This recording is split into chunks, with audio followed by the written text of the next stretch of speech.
ಬಾರಿಗೆ ಮದುವೆಯಾಗಿ 25 ವರ್ಷ ಗತಿಸಿದು. ಇವತ್ತು ನಿನಗೆ ಸಂಭ್ರಮದ ಅಂಗ. ಆದ್ರೆ ನನ್ನ ತಂದೆಗೆ ಇವತ್ತು ತನ್ನ ಮುಖವನ್ನ ವಿಕಾರ ಮಾಡಿಕೊಂಡಂತ ದಿನ. ಅವತ್ತು ದೇವಸ್ಥಾನದಲ್ಲಿ ನಿನ್ನ ಮಡದಿಯನ್ನ ಮೆಚ್ಚಿದ್ದಾರೆ ಅನ್ನೋ ಒಂದೇ ಒಂದು ಕಾರಣಕ್ಕೋಸ್ಕರ ನಿನ್ನ ಮಡದಿ ನನ್ನ ತಂದೆಯ ಮುಖಕ್ಕೆ ಆಸಿಡ್ ಹೆಚ್ಚಿದ್ಲು, ನನ್ನ ತಂದೆಯ ಮುಖವನ್ನು ವಿಕಾರಗೊಳಿಸಿದ್ಲು. ಅಂದಾಗ ನಿನ್ನ ಹೆಂಡತಿಯನ್ನ ನನ್ನ ತಂದೆ ಆಸೆ ಪಟ್ಟಿದ್ದು ತಪ್ಪ? No never.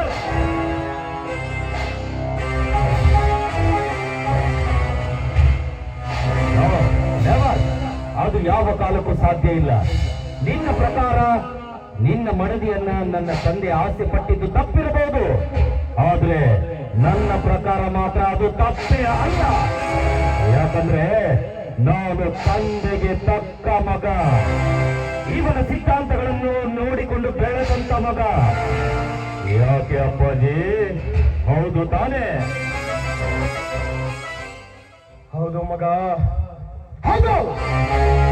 25 ವರ್ಷಗಳ ಹಿಂದೆ ಈ ನನ್ನ ಸೌಂದರ್ಯಕ್ಕೆ ಮಣ್ಣು ಮುಟ್ಟಿಸಿದಳು ಪಾರ್ವತಿ. ಆದರೆ 25 ವರ್ಷಗಳ ಹಿಂದೆ ಇಷ್ಟದಲ್ಲಿ ತುಂಬಿಕೊಂಡ್ರೆ ಅವಳದಂತ ಇನ್ನು ಈ ಹೃದಯದಿಂದ ಹೋಗಿಲ್ಲ.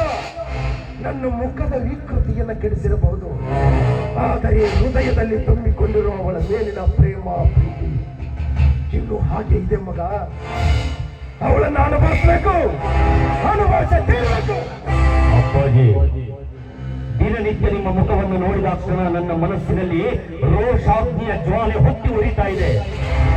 ದಿನನಿತ್ಯ ನಿಮ್ಮ ಮುಖವನ್ನು ನೋಡಿದಾಕ್ಷಣ ರುದ್ರಕಾಂತನ ಮನೆಯನ್ನು ಸರ್ವನಾಶ ಮಾಡಬೇಕೆನ್ನುವ ಅಗ್ನಿ ಜ್ವಾಲೆ ನನ್ನ ಮನಸ್ಸಿನಲ್ಲಿ ಹೊತ್ತಿ ಉರಿತಾ ಇದೆ. ಆದ್ರೆ ಏನ್ ಮಾಡೋದಪ್ಪಾಜಿ, ಈ ಊರಿನಲ್ಲಿ ಆ ರುದ್ರಕಾಂತನ ಅಭಿಮಾನ ಜಾಸ್ತಿ ಆಗ್ತಾ ಇದೆ. ಅಭಿಮಾನ ಅಭಿಮಾನ ಅಭಿಮಾನ ಅಭಿಮಾನ ಅಂತೆ ಅಭಿಮಾನ. ಚಂದ್ರಚೂಡ, ಈ ಅಭಿಮಾನದ ಬಗ್ಗೆ ನನಗೆ ಗೊತ್ತಿಲ್ವಾ? 3 ಕೊಟ್ರೆ ಈ ಕಡೆ, 6 ಕೊಟ್ರೆ ಈ ಕಡೆ ಅನ್ನೋ ಅಭಿಮಾನಿಗಳು ಇವರು. ಇವರನ್ನ ಹೇಗೆ ಖರೀದಿ ಮಾಡಬೇಕು, ಇವರನ್ನ ಹೇಗೆ ಸೇವಲ್ಲಿ ಇಟ್ಕೋಬೇಕು ಅಂತ ನಮ್ಮ ತಾತ ಮುತ್ತಾತರ ಕಾಲದಿಂದಲೂ ಅರಿತುಕೊಂಡು ಬಂದವರು. ಅದು ನಿಮ್ಮ ಕಾಲ ಅಪ್ಪಾಜಿ, ಆದ್ರೆ ಈಗ ಕಾಲ ಬಹಳ ಚೇಂಜ್ ಆಗಿದೆ. ಯಾಕಂದ್ರೆ ಈ ಊರಿನ ಜನ ಅವನನ್ನ ದೇವರು ಅಂತೇಳಿ ತಲೆ ಮೇಲೆ ಹೊತ್ತು ತಿರುಗುವವರಿದ್ದಾರೆ. ಮಗ, ತಲೆ ಮೇಲೆ ಹೊತ್ಕೊಂಡಿರೋ ಜನ ಒಂದು ದಿನ ಕಾಲಲ್ಲಿ ಹಾಕಿ ತುಳಿತಾರೆ ಅನ್ನೋದು ಗೊತ್ತಿಲ್ಲ ಅವನಿಗೆ. ಅದೇ ಸನ್ನಿವೇಶಗಳು ಬದಲಾಗಬೇಕು ಅಷ್ಟೇ. ನೀವು ಹೇಳೋ ಮಾತುಗಳು ನನಗೊಂದು ಅರ್ಥ ಆಗ್ತಾ ಇಲ್ಲ. ಅದೇನು ಅಂತ ಹೇಳಿ ಸ್ವಲ್ಪ ಬಿಡಿಸಿ ಹೇಳಿ. ಈ ಊರ್ ಬಗ್ಗೆ ಒಂದ್ ಸ್ವಲ್ಪ ವಿಚಾರ ಮಾಡಿ ನೋಡಿದೀಯಾ? ಏನಿದೆ? ಚೆನ್ನಾಗೇ ಇದೆಯಲ್ಲ ನಮ್ಮೂರು. ಚೆನ್ನಾಗಿದೆ ಇದೆ, ಆದ್ರೆ ಚೆನ್ನಾಗಿರ್ಲಿಲ್ಲ. 25 ವರ್ಷಗಳ ಹಿಂದೆ ಈ ಊರು ಹೇಗಿತ್ತು ಗೊತ್ತಾ? ಮನೆಗೊಬ್ಬ ಕುಡುಕ, ಮನೆಗೊಬ್ಬ ಕಳ್ಳ, ಬೀದಿಗೊಬ್ಬ ದರೋಡೆಕೋರ, ಇಂಥ ಕಳ್ಳ ಕಾಕರಿಂದ ತುಂಬಿಕೊಂಡಿತ್ತು ಈ ನನ್ನ ಊರು. ಇವಾಗ ಈ ರುದ್ರಕಾಂತನ ಅಧ್ಯಕ್ಷತೆಯಿಂದಾಗಿ ಊರು ಬೃಂದಾವನ ಆಗಿದೆ. ಮನೆಯಲ್ಲಿರೋರೆಲ್ಲ ಸತ್ಯವಂತರು, ದಿನಾಲು ದುಡಿಯೋರು, ದುಡ್ಡು ಮಾಡೋರು, ಒಳ್ಳೆತನದಿಂದ ಬಾಳಿ ಬರುತ್ತಾ ಇರೋರು.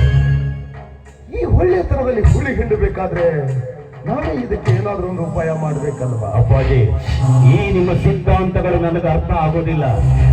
ನನ್ನ ಮನಸ್ಸಿನಲ್ಲಿ ಹೊತ್ತಿರುವ ಜ್ವಾಲೆ ಒಂದೇ ಒಂದು, ಆ ರುದ್ರಕಾಂತನ ಸಂಹಾರವಾಗಲೇಬೇಕು. ಅದಕ್ಕೋಸ್ಕರ ನಾನು ಏನು ಮಾಡಬೇಕು? ಸಿದ್ಧ. ಈ ನಿನ್ನ ಸಿದ್ಧತೆಯ ಯುದ್ಧಕ್ಕೆ ಈ ಪೈರತಿ ಯಾವತ್ತೂ ಬದ್ಧ ಮಗ. ನೋಡು, ನಿನಗೊಂದು ಮಾತು ಹೇಳ್ತೀನಿ, ಅರ್ಥ ಮಾಡ್ಕೋ. ಹೇಳಿ. ಮೊದಲು ಈ ಊರಲ್ಲಿರೋ ಒಳ್ಳೆಯ ಗುಣಗಳನ್ನ ಹೊಡೆದು ಹಾಕಬೇಕು. ಅಂದ್ರೆ ಊರು ಉದ್ಧಾರ ಆಗುವ ಲಕ್ಷಣಗಳನ್ನೆಲ್ಲ ಮಣ್ಣಲ್ಲಿ ಹಾಕಿ ಮುಚ್ಚಬೇಕು. ಅಂದ್ರೆ ಒಂದು ಊರು ಕೆಡೋದಕ್ಕೆ ಏನೇನು ಬೇಕು ಗೊತ್ತಾ?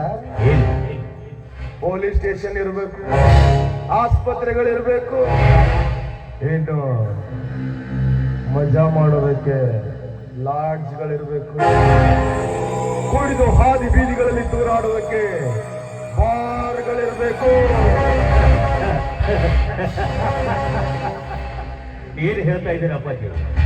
ಇನ್ನು ಆಸ್ಪತ್ರೆಗಳಿರೋದಕ್ಕೆ ನಾವೇನು ಡಾಕ್ಟರ್ ತನೂ ಕಲ್ತಿಲ್ಲ. ಇನ್ನು ಕಳ್ಳರನ್ನು ಹೊತ್ತು ಒಳಗಡೆ ಹಾಕೋದಕ್ಕೆ ನಾವು ಪೊಲೀಸ್ ವೃತ್ತಿಯಲ್ಲೂ ಕೂಡ ಇಲ್ಲ. ಇನ್ನು ಮುಂದಿನ ಕೆಲಸಕ್ಕಾಗಿ ನಮ್ಮ ಹತ್ರ ಅಷ್ಟೊಂದು ಹಣ ಕೂಡ ಇಲ್ಲ. ಈಗ ಏನ್ ಮಾಡ್ಬೇಕು ಅದನ್ನು ಹೇಳಿ ಸಾಕು, ಆ ಕೆಲಸವನ್ನು ನಾನು ಮಾಡ್ತೀನಿ. ನಾನೊಂದು ಸ್ಕೂಲ್ ಕಟ್ತಾ ಇದ್ದೀನಿ ಊರಲ್ಲಿ, ಅಂದ್ರೆ ಯಾವ ಜನಗಳು ಸಹಾಯ ಮಾಡೋದಿಲ್ಲ ಸರ್.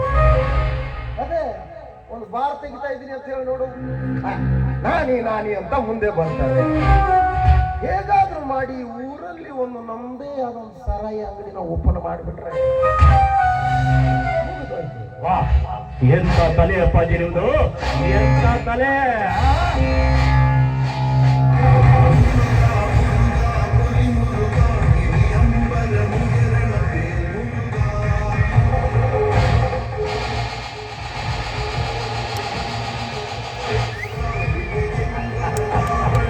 ಸೂಪರ್ ಅಪ್ಪಾಜಿ. ನಿಜ ಹೇಳಬೇಕು ಅಂದ್ರೆ ನಿಮ್ಮ ತಲೆ ಇಲ್ಲಿರಬಾರ್ದಾಗಿತ್ತು, ಬೆಂಗಳೂರು ವಿಧಾನಸೌಧದಲ್ಲಿ ಇರಬೇಕಾಗಿತ್ತು. ಅಪ್ಪಿ ತಪ್ಪಿ ಬಿ ನಾಯಕರವರು ಇವತ್ತು ಇಲ್ಲಿ ತಂದು ಹಾಕಿದ್ದಾರೆ. ಮೆಚ್ಚಿದೆ ಅಪ್ಪಾಜಿ. ಹಾಗಾದ್ರೆ ನಾನು ಈಗಲೇ ನನ್ನ ಸ್ನೇಹಿತರಿಗೆ ಫೋನ್ ಮಾಡಿ ಒಂದು ಬಾರ್ಗೊಂದು ವ್ಯವಸ್ಥೆ ಮಾಡ್ತೀನಿ. ಸರಿ, ಅವನಿಗೆ ಬುದ್ಧಿ ಮಟ್ಟ ಅಂತ ಏನ್ ಮಾಡ್ತೀಯ, ಫೋನ್ ಮಾಡ್ತೀಯ? ಇದು ಕಲಿಯುಗ ಕಣ. ಕದ್ದು ಮುಚ್ಚಿ ಉಸಿರು ಬಿಟ್ರು ಜನಕ್ಕೆ ಗೊತ್ತಾಗತ್ತೆ.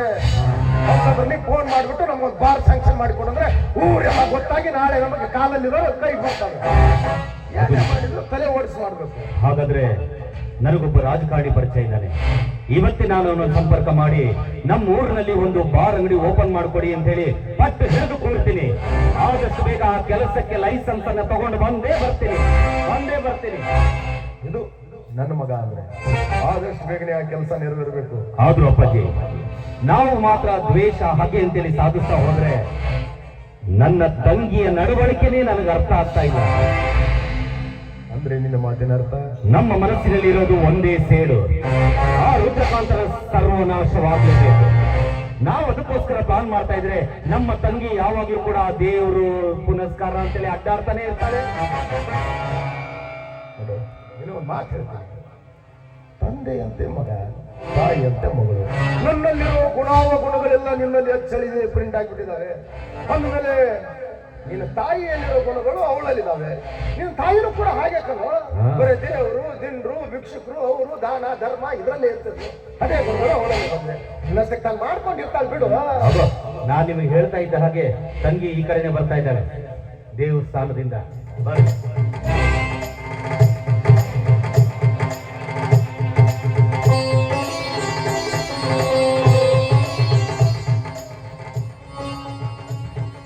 ಆದ್ರೆ ನೀವು ಅವಳಿಗೆ ಮಾತ್ರ ಇನ್ನು ಮೇಲೆ ದೇವಸ್ಥಾನಕ್ಕೆ ಮಾತ್ರ ಹೋಗ್ಬೇಡ ಅಂತ ಹೇಳ್ಬೇಕು. ವಯಸ್ಸಿಗೆ ಬಂದಿದ್ದಾಳೆ, ನಮ್ಮ ದಾರಿಗೆ ಅವರು ಬರ್ತಾ ಇಲ್ಲ ಅಂದ್ಮೇಲೆ ಅವ್ರ ದಾರಿಗೆ ಹೋಗಿ ನಮ್ಮ ದಾರಿಗೆ ತೆಗೆದುಕೊಳ್ಬೇಕು. ಮಾತ್ರ ಪಡ್ಬೇಡ, ನಾನೆಲ್ಲ ತಿಳ್ತೇನೆ. ಆದ್ರೂ ನೀವು ಆ ರೀತಿ ಹೇಳ್ತೀರ ಅಪ್ಪಾಜಿ. ಯಾಕಂದ್ರೆ ಹೆಣ್ಣೊಂದು ಮನೆಯಲ್ಲಿದ್ರೆ ಒಂದು ಕೆಂಡವನ್ನ ಮಡಿಲಲ್ಲಿ ಇಟ್ಕೊಂಡಂತೆ ನಿಜ. ಆದಷ್ಟು ಬೇಗ ಅವಳ ಮದುವೆಗೆ ನೀವು ವಿಚಾರ ಮಾಡಿ. ಮುಂದೆ ಅದ್ರ ಬಗ್ಗೆ ವಿಚಾರ ಮಾಡೋಣ. ಈಗ ಅವಳ ಮುಂದೆ ಅದನ್ನೆಲ್ಲ ಮಾತಾಡೋದಕ್ಕೆ ಹೋಗ್ಬೇಡ.